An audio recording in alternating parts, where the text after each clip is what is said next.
Student, आज हम पढ़ेंगे 4th चैप्टर ज्योग्राफी का और वो है एयर। इसमें क्या है आपको पता है, ब्रह्मांड में पृथ्वी ऐसा ग्रह है जहाँ पर लाइफ है और उसका कारण है कि यहाँ एटमॉस्फेयर में एयर है, हवा है। क्योंकि हवा भी लाइफ सोर्स होती है, एक ऐसा फूड, वाटर और एयर जो जीवन के लिए ज़रूरी होती है और ये पृथ्वी पर होती है।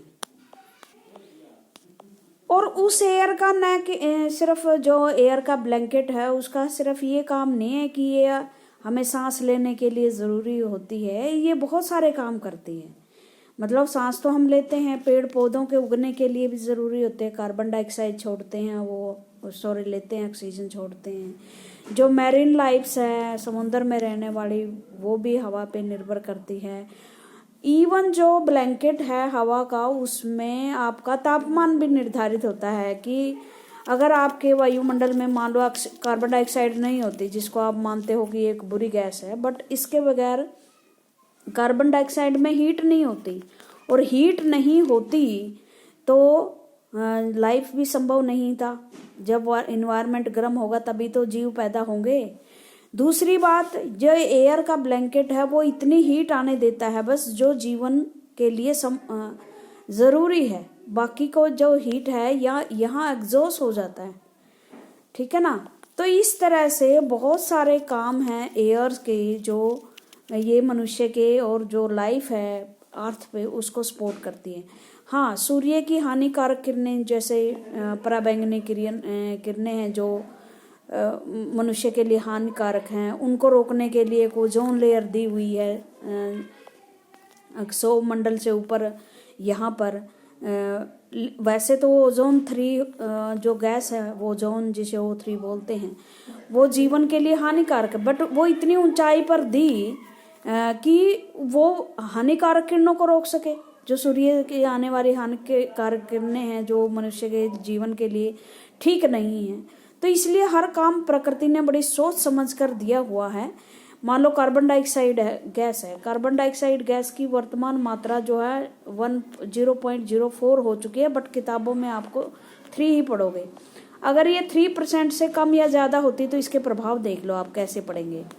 अगर ये 0.03 से 1 हो जाए तो पृथ्वी इतनी ठंडी हो जाएगी कि कहीं कहीं जैसे भूमध्य रेखा के पास तो, इक्वेटर के पास तो लाइफ हो, लेकिन जो टेम्परेट जोन है 23 डिग्री से ऊपर है, वहाँ लाइफ ही खत्म हो जाए क्योंकि ठंड बहुत ज़्यादा हो जाएगी। दूसरी तरफ अगर ये बढ़कर 0.045 हो जाती है तो इतनी हीट हो जाएगी कि हम जी नहीं पाएंगे इतनी हीट में। तो प्रकृति ने बड़ा सोच समझकर सारी चीज़ें हमें दी हुई है, लेकिन मनुष्य है जो इसको बिगाड़ने की, इम्बैलेंस करने की कोशिश कर रहा है। और इम्बैलेंस की वजह से कई बार जैसे आप देखते हो भूकंप वगैरह, सुनामी वगैरह, ज्वालामुखी, डिजीज़ बहुत जैसे कोविड-19, ये आते हैं जब इम्बैलेंस होता है। ग्लोबल वार्मिंग होती है, समुद्रों का पानी ज़्यादा ऊंचाई तक उठ जाता है जिससे आसपास की जो टापूज हैं वो खो जाते हैं। वनों की अगर सघनता मतलब वन खत्म हो जाते हैं तो कार्बन डाइऑक्साइड की मात्रा बढ़ने का डर रहता है। तो इस तरह से ये चीज़ें हैं, इनको पढ़ते हैं। अवर अर्थ इज सराउंडेड बाई हज blanket of air called atmosphere. अब एटमॉस्फेयर की इन्होंने क्या दे दी, डेफिनेशन दे दी कि एटमॉस्फेयर क्या कहते हैं। जो एक ब्लैंकेट है एयर का चारों ओर पृथ्वी के, उसे हम क्या कहते हैं, एटमॉस्फेयर कहते हैं। All living beings on the earth depend on the atmosphere for their survival. हर जीवित चीज इस पृथ्वी पर जीने के लिए उस एटमॉस्फेयर पर डिपेंड करती है।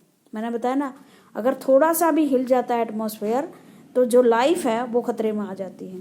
It provide us the air we breathe, और ये हमें क्या क्या देती है, एक हवा जो सांस के लिए ज़रूरी होती है। And protect us from the harmful effect of the sun rays. Sun rays से जो क्या होती है, हानिकारक किरणें आती हैं जैसे अल्ट्रावायलेट किरणें, उनसे हमें बचाती हैं। पौधे अपना भोजन जो है नाइट्रोजन में की उपस्थिति में तैयार करते हैं, नाइट्रोजन उनके भोजन बनने के लिए ज़रूरी होती है। Without this blanket of protection, इस प्रोटेक्शन के बिना we would be baked alive by the heat of the sun during day and get frozen during the night.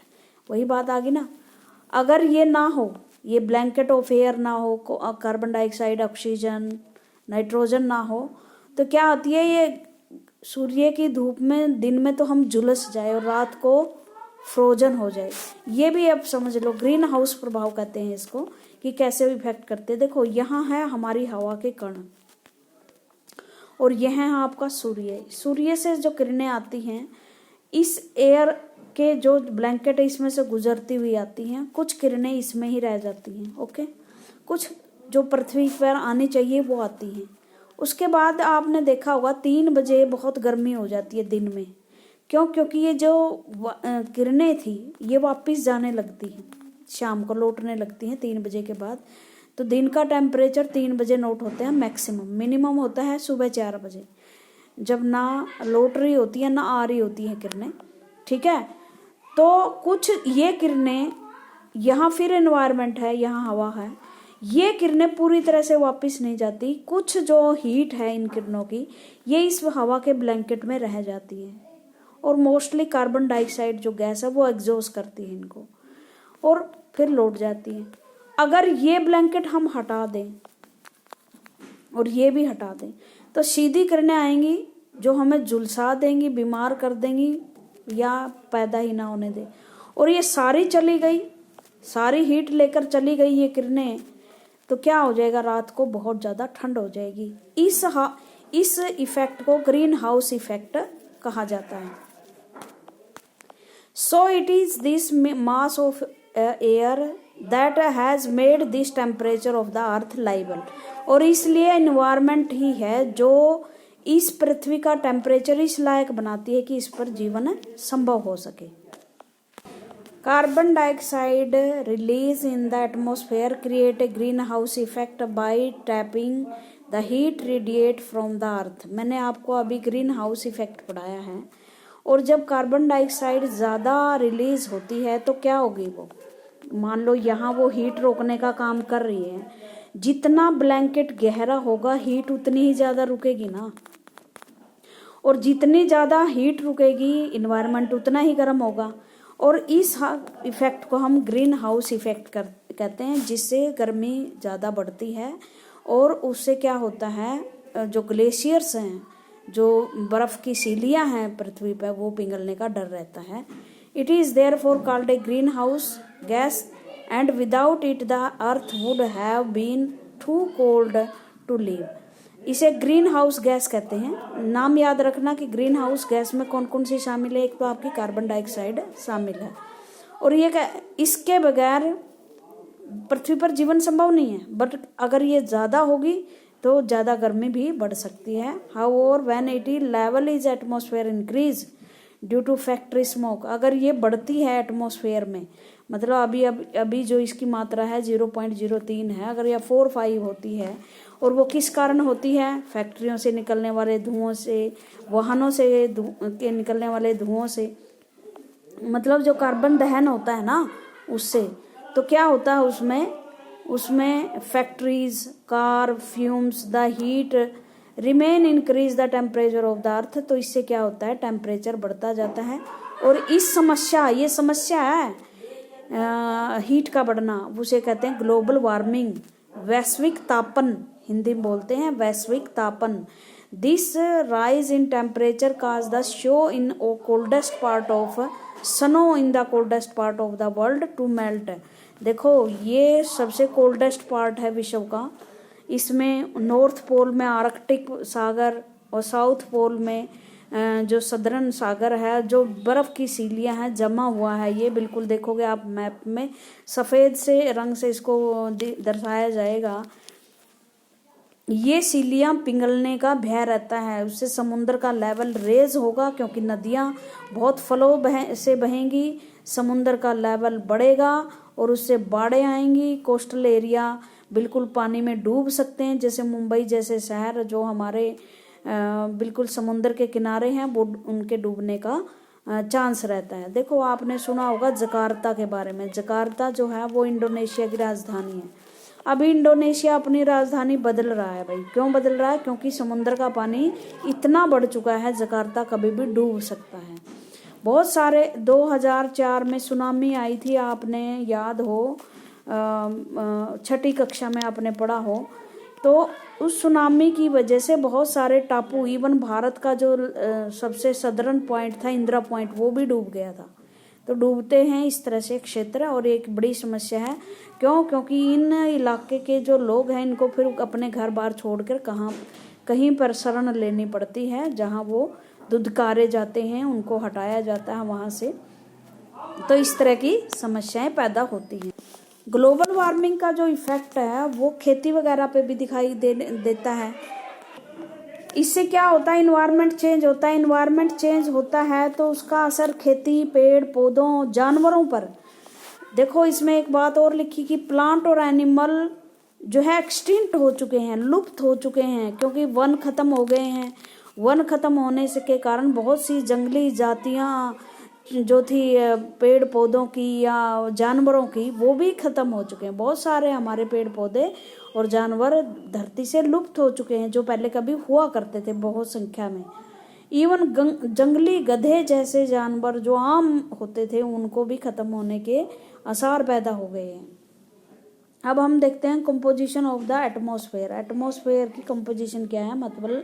मतलब ये है कि एटमॉस्फेयर में कौन कौन सी गैसें कितनी कितनी मात्रा में है। ओके, सबसे देखो ये मैप है, ये आप बना लेना अपनी कॉपी पे, आसानी से समझ में आ जाएगा।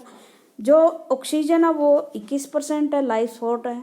नाइट्रोजन जो पौधों की जड़ों में खाद का काम करती है, भोजन तैयार करता है पौधा, वो 78% है। बाकी 0.04 कार्बन डाइऑक्साइड है, 0.03 कार्बन डाइऑक्साइड है। ऑर्गन 0.93 है, और बाकी सारी इतनी है। तो अगर आपसे पूछा जाए कि तीसरी बड़ी गैस कौन सी है, वो है ऑर्गन। ठीक है, तो इस तरह से हम पढ़ते हैं कि कौन कौन सी गैस कितनी कितनी मात्रा में है। Nitrogen and oxygen are two gases which make the bulk of the atmosphere. सबसे ज्यादा यही हैं दो गैसें। Carbon dioxide, helium, ozone, argon and hydrogen are found in lesser quantity. जो हाइड्रोजन है, हीलियम है, ओजोन है, ये बहुत ही कम मात्रा में है। अब लेकिन ये कम मात्रा में भी बहुत अच्छा काम करती हैं, जो इनको करना चाहिए। Apart from these gases tiny dust particle, धूल के कण हैं, and also present in the air, जो हवा में है। The pie chart give you the percentage of different constitute of the air. ये पाई चार्ट है, जो गोले में होता है उसे पाई चार्ट कहते हैं। तो इसमें आपका डिफरेंसेस दिया गया है। नाइट्रोजन सबसे ज़्यादा है, प्लेंटीफुल गैस है in the air. When we inhale we take some amount of nitrogen in our lungs and exhale. जब हम कुछ मतलब बाहर लेके जाते हैं, अंदर लेके जाते हैं गैस को, तो कुछ मात्रा में नाइट्रोजन भी चली जाती है और कुछ बाहर भी आती है। But plant need nitrogen for their survival. लेकिन प्लांट को तो जीने के लिए ही नाइट्रोजन चाहिए। दे कैन नॉट टेक है, वो अपना भोजन नहीं बना पाएंगे ना, और भोजन वो नहीं बना पाएंगे पौधे, तो मनुष्य क्या खाएगा? तो इसलिए नाइट्रोजन भी जरूरी है। Directly from the air, bacteria that lives in soil and roots of some plants take nitrogen from the air and change its form so that plant can use it. जो बैक्टीरिया होते हैं, rhizobium नाम का एक bacteria होता है पौधों की जड़ों में, वो नाइट्रोजन को इस तरह से बदल देता है कि प्लांट उसका यूज कर सके। हवा में फैली हुई नाइट्रोजन को बैक्टीरिया इस लायक बनाता है कि उसकी जड़ों में पहुंचकर वो फूड के रूप में प्रयोग हो सके। ये एक पौधा है, यहाँ हवा की लेयर है, हवा है नाइट्रोजन, इसकी जड़ों में बैक्टीरिया है राइबोजियम नाम का, ये जो लेता है नाइट्रोजन को यहाँ से और फिर इसको फूड तैयार करने में मदद करता है। तो प्रकृति ने सारी चीजें, एक सबसे बड़ा क्रिएटर है प्रकृति, इसने सब चीज परफेक्ट बनाई है। Oxygen is the second most plentiful gas in the air. Oxygen दूसरी बड़ी गैस है। ह्यूमन है and animal take oxygen from the air as they breathe, सांस लेते हुए उनका प्रयोग करते हैं, सांस छोड़ते हुए एनिमल ऑक्सीजन छोड़ते हैं और कार्बन डाइऑक्साइड लेते हैं, और ह्यूमन बीइंग उल्टा करते हैं, ऑक्सीजन लेते हैं, कार्बन डाइऑक्साइड छोड़ते हैं। Green plants produce oxygen during photosynthesis, और जो ग्रीन प्लांट है वो ऑक्सीजन को क्या करते हैं, प्रोड्यूस ऑक्सीजन की उपस्थिति में फोटोसिंथेसिस की प्रक्रिया, जो सूर्य होता है, सूर्य के प्रकाश में और हवा से, पानी से, तीन चीज़ें, सूर्य का प्रकाश, हवा, पानी में एक प्रक्रिया होती है फोटोसिंथेसिस की, जिसे प्रकाश संश्लेषण कहते हैं। उस प्रक्रिया से ही ग्रीन जो पौधे होते हैं वो भोजन तैयार करते हैं। In this way oxygen content in the air remains constant, और इस वजह से क्या है, ऑक्सीजन स्थिर रहती है। अगर मान लो पौधे भी ऑक्सीजन लेते और ह्यूमन बीइंग भी ऑक्सीजन लेते तो क्या होता, ऑक्सीजन की मात्रा तो कम हो जाती और कार्बन डाइऑक्साइड वो बढ़ जाती। ठीक है, तो इसलिए एक काम पौधों को दिया, दूसरा काम मनुष्य को दिया। और if we cut trees then this balance get disturb, और ये बैलेंस कब खत्म होता है, जब पौधों को कटाई करते हैं। पौधों की कटाई की वजह से फिर ह्यूमन बीइंग को ऑक्सीजन नहीं मिलती। कार्बन डाइऑक्साइड दूसरी एक गैस है। Green plants use carbon dioxide to make their foods, जो हरे पौधे हैं वो अपना भोजन कार्बन डाइऑक्साइड यूज करते हैं जब वो बनाते हैं अपना भोजन। एंड रिलीज ऑक्सीजन, और ऑक्सीजन छोड़ते हैं। ह्यूमन और animal release carbon dioxide. The amount of carbon dioxide released by human or animal seem to equal at the amount used by the plant, which make a perfect balance. अब मैंने बता दिया था कि human जो है वो कार्बन डाइऑक्साइड छोड़ते हैं, ऑक्सीजन लेते हैं, पौधे दूसरा काम करते हैं, तो इस तरह से क्या बनी रहती है, एक बैलेंस बना रहता है परफेक्ट। हाउ और this balance is upset by burning of fuels, लेकिन अगर ईंधन जलते हैं, पौधों की कटाई होती है, कोयल और कार्बन जलता है, जैसे कोयल या ऑयल जलता है, कार्बन की उत्पत्ति होती है उससे, तो क्या होता है, कार्बन डाइऑक्साइड की मात्रा बढ़ जाती है। एटमॉस्फेयर में अब हजारों टन कार्बन शामिल हो रही है और इसकी वजह से एटमॉस्फेयर चेंज हो रहा है, गर्मी बढ़ रही है। As a result, the increased volume of carbon dioxide is affecting the earth weather and climate, जिससे पृथ्वी का वेदर, मौसम भी प्रभावित हो रहा है और क्लाइमेट, जलवायु भी परिवर्तित हो रही है। और अगर ये इस तरह का बैलेंस बिगड़ता है तो जो सर्वाइवल है, ह्यूमन बीइंग है या पेड़ पौधे हैं, वो संकट में आ जाते हैं। जैसे सर्दियाँ कम हो जाती है तो सर्दी में जो पैदावार होती है, खेती बनती है, वो नहीं होगी। ठीक है, तो इस तरह गर्मी ज़्यादा बढ़ेगी तो जो पेड़ पौधे हैं उनको भी झुलसाएगी, मनुष्य भी के लिए भी बहुत मुश्किल होगा जीना। इसलिए बैलेंस ज़रूरी होता है और ये अभी कोशिश भी की जा रही है कि कम से कम कार्बन रिलीज हो। व्हेन एयर इज हीटेड, जब हवा गर्म होती है, इट एक्सपैंड, ये फैलती है। जैसे हवा के कण है ना, अगर जितने भी गर्म होंगे वो फैलते जाते हैं। बिकम लाइटर, और वो हल्की होकर ऊपर उठने लगती है। ठीक है, जैसे भाप ऊपर उठती है। एंड गोज अप, और ऊपर जाती है। Cold air is denser and heavy, जो हवा ठंडी होती है वो ज़्यादा उसके कण साथ नज़दीक होते हैं, ऐसे होते हैं। और जो गर्म हवा होती है उसके कण ऐसे बिखरे होते हैं। ठीक है, हवा के कणों की डेंसिटी, जितना डेंस होगा पृथ्वी पे उतना ही प्रेशर लगेगा।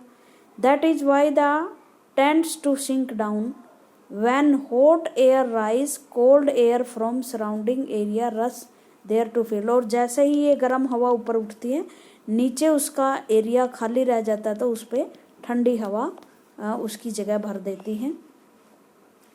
That is how air circulation take place, और इस तरह से हवा का सर्कल जो है वो चलता रहता है। गर्म हवा ठंडी होकर ऊपर, गर्म हवा हल्की होकर ऊपर फैलने लगती है और उसकी जगह ठंडी हवा ले लेती है।